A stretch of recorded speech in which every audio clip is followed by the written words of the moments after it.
Hey, it's Becky with A Better Way to Homeschool. I'm going to be talking to you about the 3 no-nos of writing today, or writing, understanding the purpose and audience behind all writing. Before we go into that, though, I want to tell you about a cup of coffee. About 20 years ago, my husband found me overwhelmed and frustrated, pulling my hair out. We had a 5th grader, a kindergartner, preschooler, a toddler, and I was expecting another baby, and I couldn't walk. And I was surrounded by all this stuff that I had to teach my kids, and I had no idea where to start. And so he poured me a cup of coffee, and he said, Becky, the stuff around you are all the to-dos. But what we need to nail is the why. We need our goals. And so right there at the beginning of our formal homeschool journey, my husband sat down with me and we established our master homeschool goals. And for our family, this is what everything that we do is filtered through. Yes, I'm an actual archer. That's why I did arrows, because I think arrows are really cool. The center of everything that we do is our faith. What do we believe as a family? What is our core value system? And everything that we do it with that in mind. So we filter our faith through everything that we do.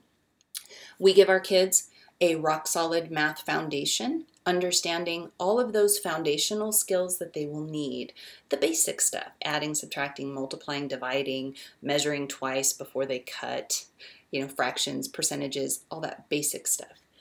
The next thing that we do is we marinate our kids in excellent literature, because nothing adds to their education and their knowledge faster, better, or deeper than excellent literature.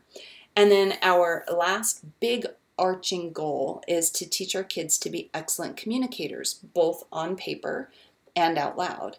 And so before I say anything else, I want you to know that I have a printout for you which has some types of writing and some resources. I put all my workshops on the same piece of paper just to save trees.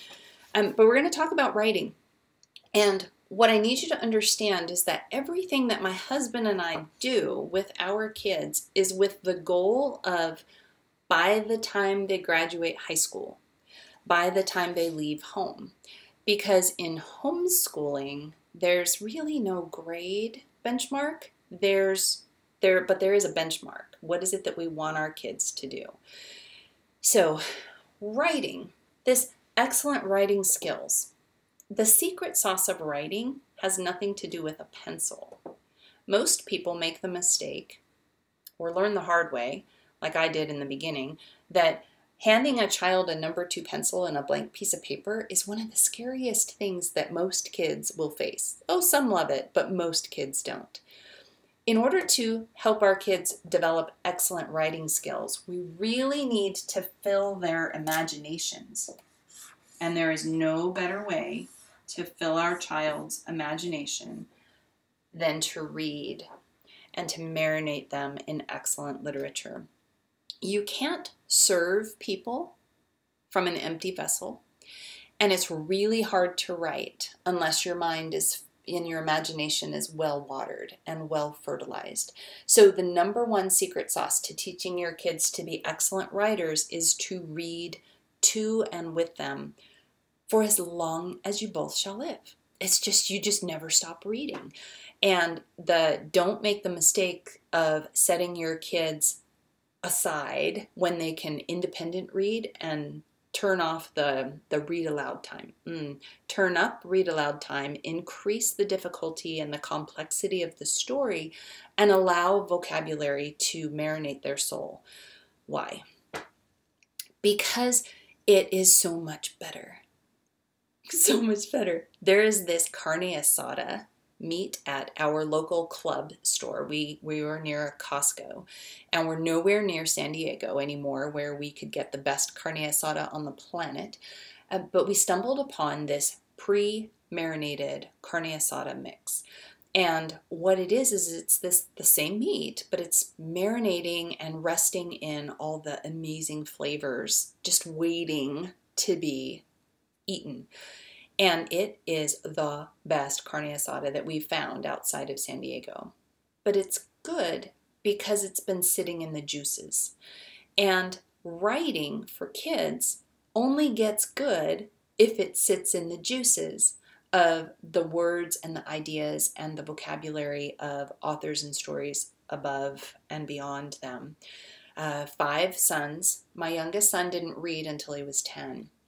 And I share that with you because we never pushed reading, but we kept reading to him. I read to him, my husband read to him, and his 4 other older brothers read to him as well. And one day, when he was about 10, the light bulb clicked on and he jumped from not reading to reading chapter books.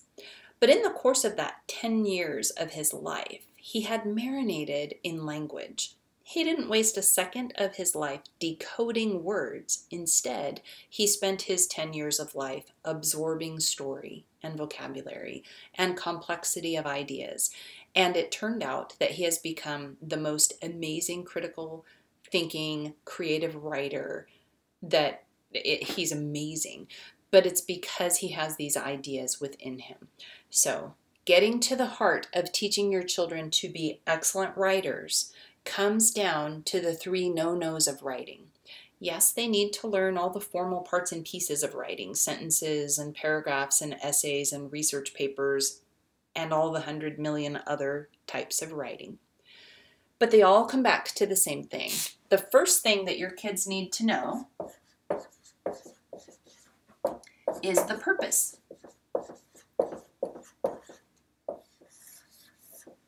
Why do I need to write this down? Every piece of writing has purpose. We write a grocery list for the purpose of reminding us what we need when we go to the grocery store. We take notes during Bible study for the purpose of going deeper and remembering the things that we learned in Bible study. We write a letter to a company to do a formal complaint because they didn't do what they said they were going to do. We write an essay to entertain or to inform. So we start with knowing the purpose. Kids need to know why they're picking up that pencil in order to embrace the thing that they're going to be producing. So that's the first no. The second no has to do with people. They need to know who is their audience. They need to know their audience. Who is it for? Who's going to see that piece of writing? Some writing is just for yourself. So my journal, my grocery list, nobody's going to see those. And so my audience would be me. When my kids are writing an essay or a paper, their audience is me. They're writing it for me. I'm the one that's going to say, that's good, that's bad, that needs improvement. If they are writing a report for a future employer, their employer is their future audience. When they know the purpose of what they're doing and who they're writing it to, then you can do the third no, and that is to know the right vocabulary.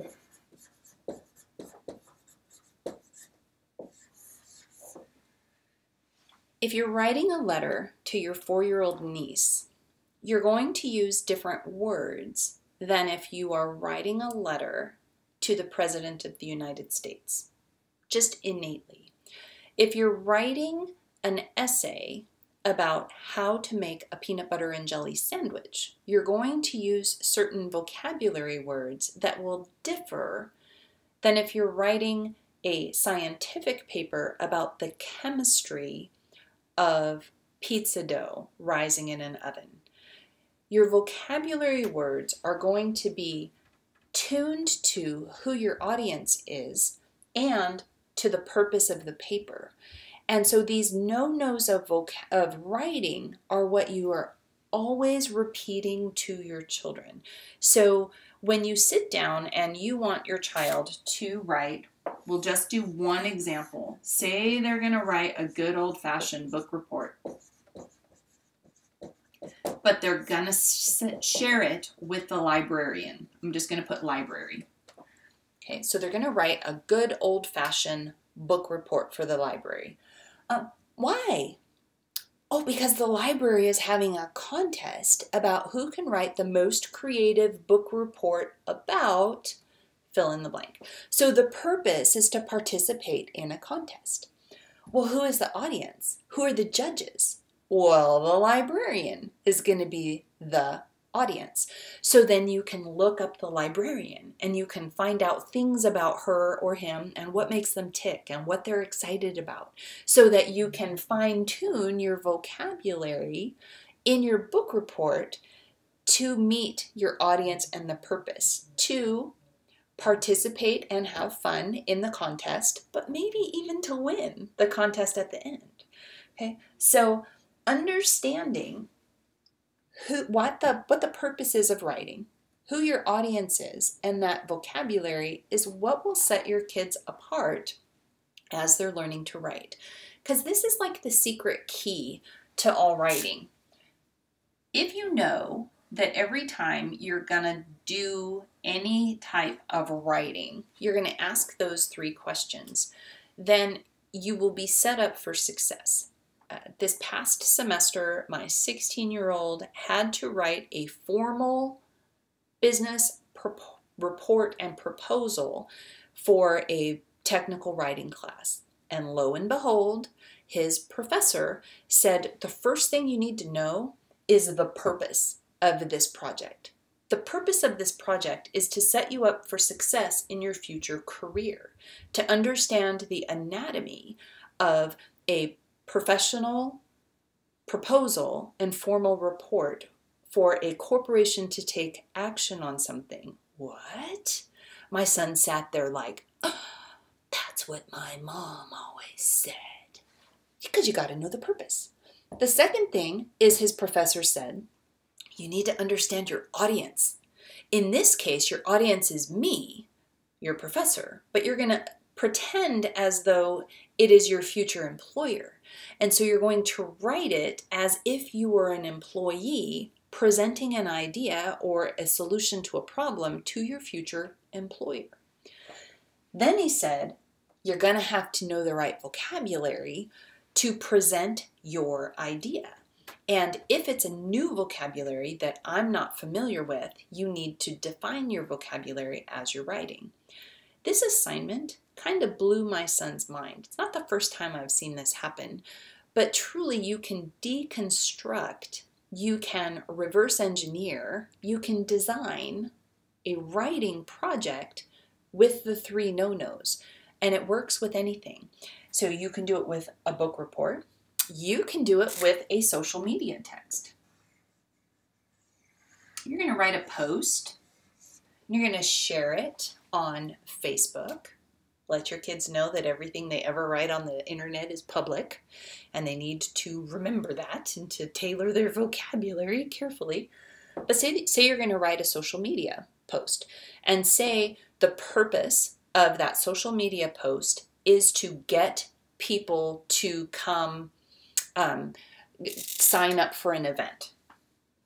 So this could be a business thing that you want to teach your kids how to do. So the purpose is to get people to click, to go through. Well, who's your audience? Well, in this case, this event is, I'm looking at a poster, so I'm making this up as I go. It is a tour of the lighthouses of the United States, a virtual tour of the lighthouses of the United States. Not only seeing where they are on the map, but the differences between the way that those lighthouses have been used in history. So my purpose is to get people to click. My audience will be people that love lighthouses. And then my vocabulary will be all the parts and pieces, the anatomy of a lighthouse, the locations of a lighthouse, the purpose of a lighthouse, the history of a lighthouse, and that's how I will build my vocabulary. And once I know that, once I know what I'm trying to do, once I know who the audience is, once I know what the words are, now I can go and I can write the media post. I can pick the right images, I can use the right words, and I can, in effect, get the people to click through on something. So there's a wide variety Actually, there's an endless variety of things that our kids can do in written form. An endless variety. But it all comes back to these parts and pieces of knowing the purpose, identifying the audience, and knowing the vocabulary. So what does this mean for a homeschool mom?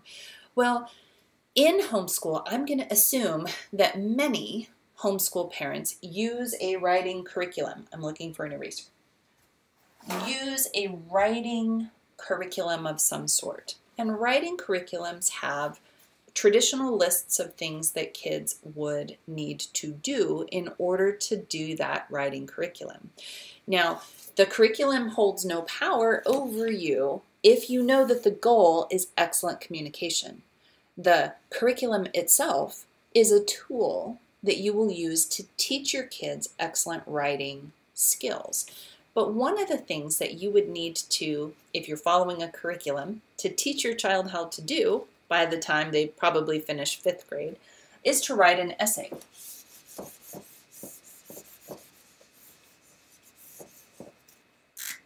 An essay.